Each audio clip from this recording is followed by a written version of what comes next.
Nakatagdang ilagak ang labi ng aktres at kilalang humanitarian na si Rosa Rosal, si Rod Lagusad sa Detalye Live.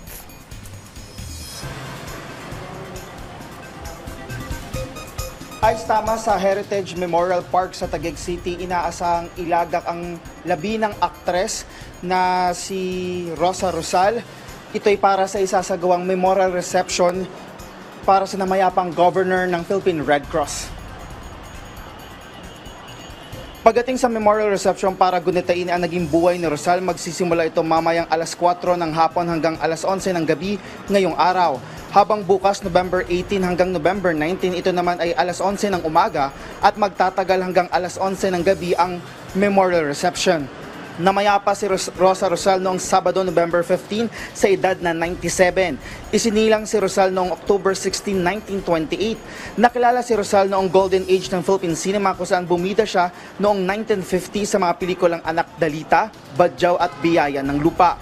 Mula rito, naging bahagi siya ng mga pelikula at telebisyon sa mga nagdaang taon. Naging host din si Rosal ng mga public service programs kabilang narito ang Damayan na umere sa PTV mula 1970s hanggang 2010 kung saan ito ay nagatid ng tulong sa publiko. Nakilala rin si Rosal sa volunteer work nito sa Philippine Red Cross. Nahalal siya bilang governor nito noong 1965. Naging bahagi si Rosal ng blood donation program ng PRC. Dito ay kabilang siya sa pagsasagawa ng kampanya kung saan kaisa ang mga kagaya ng celebrity. Tumulong si Rosal sa pagkakaroon ng regional blood centers at lab equipment para sa blood testing kabilang na ang screening ng HIV/AIDS.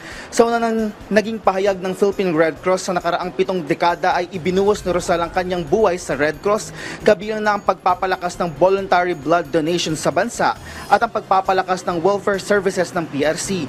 Anila, ginamit ni Rosal ang bawat platapormang meron siya upang itaguyod ang pagkakaroon ng compassion o malasakit, volunteerismo at pagprotekta sa mga vulnerable o pinakanangangailangan ng tulong.